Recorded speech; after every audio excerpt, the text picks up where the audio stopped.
Hello friends, Marcy here, and I have spent some time today just playing with my inks and reviewing the first 5 days of ink swatches from Colorverse, Colorvent, and Diamine Inkvent. And then I wanted to do play with the chromatography strips, and I was quite surprised. So I want to look at them with you and then put them in the book with the dried swatch pages.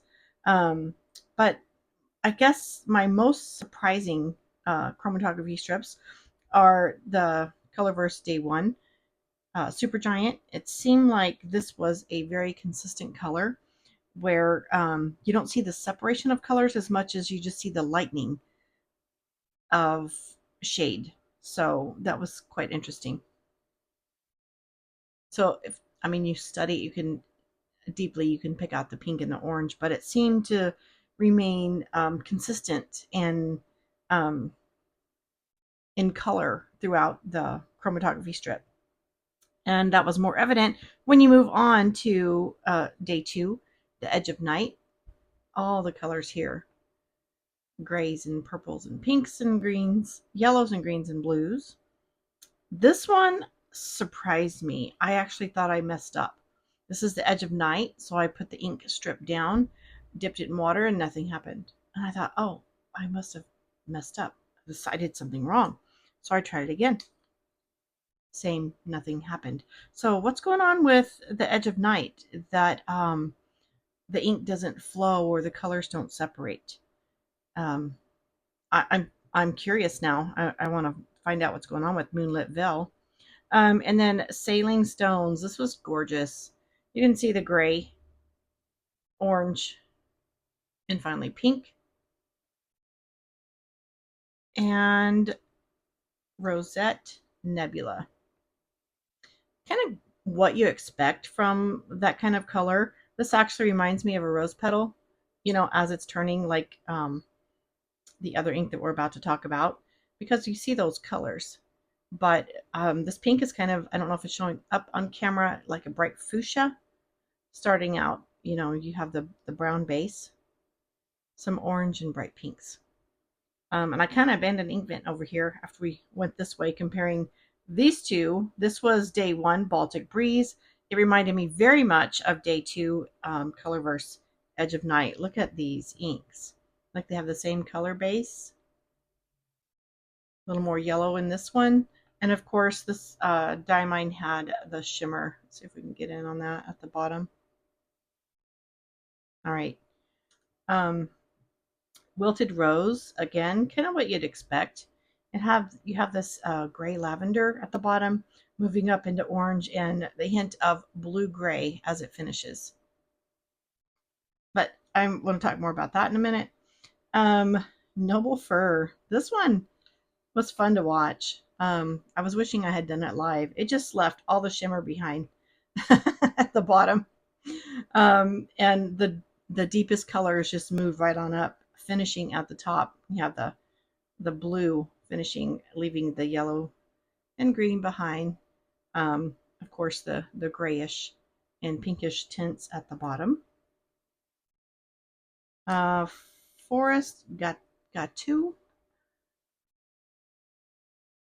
Lavender beige, moving into pink, a deep orange red, and then finishing in the blue.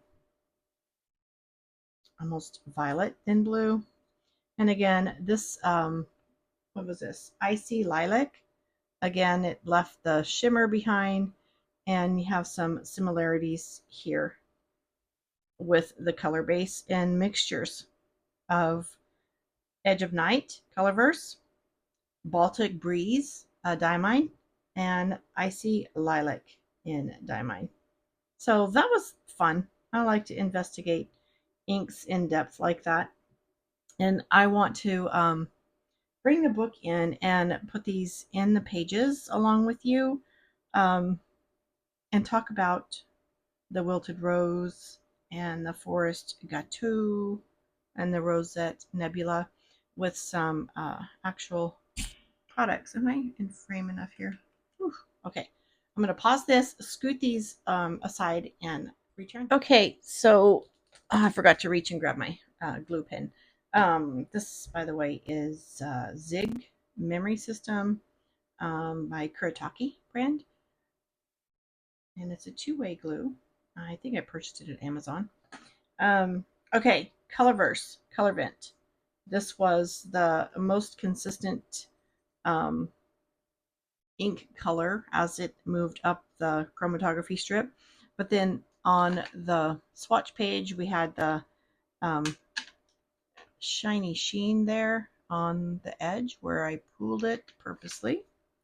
And I think when I glue this in, no, I'll leave it that long. Especially I'll trim it down a little bit.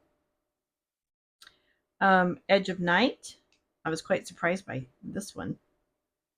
All the colors in here, which when we first watched it, we talked about the purples and pinks here in the section that was pooled.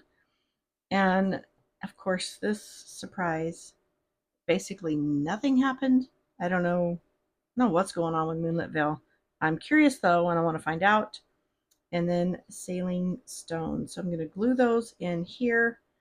And I wasn't planning on doing this chromatography strip project when I laid my pages down. So I may just put them, I don't know. Yeah, I can put it like that. And if we ever need to, I may shorten that one so I don't cover up my 2024. If we ever need to lift it, we can lift it and see what day that was. Wilted Rose. Oops. Noble Fir. Forest Gâteau there. And of course, I'll have to flip the pages over to do the last two on day 5, which is in the next page. But before I do that, I do want to stay here on this page and talk to you about this Wilted Rose color. I was quite impressed when I saw it. And I happened to have a bouquet that I was drying. I'll put a picture in of what the bouquet looked like when it was fresh and beautiful.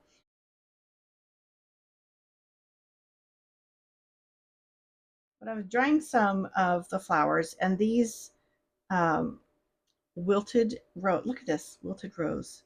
I almost want to put that in my book. Isn't that amazing? The the way they captured that color. Of course, this is not a rose petal. It's actually a peony, which is very close. But I'm amazed at how that color matched. Impressed and pleased. So, and then I had some actual rose petals that I was drying, and I plucked one off, and this deep velvety red, it made me think of this forest gâteau. Isn't that amazing? I want to put pieces of that in my book as well. But I'll move this aside and talk about one more. I got to unclip here. Oops. The Rosette Nebula. We'll be putting this chromatography strip here, and the lilac, which I talked about the blue presence in this ink when it was wet yesterday, and then it kind of dried as a gray lilac, and you can see like the gray base here moving into the pinks, purples, and there's that glorious blue. So we're going to get all these glued in, and after we complete some more days, maybe 5 more days, we'll do another chromatography investigation. But I just wanted to show you how pleased I was and amazed at the naming of these inks to some tangible items that I already have. So thank you for spending some more of your precious moments with me and enjoying ink investigations. And I wish you a blessed day. Bye bye.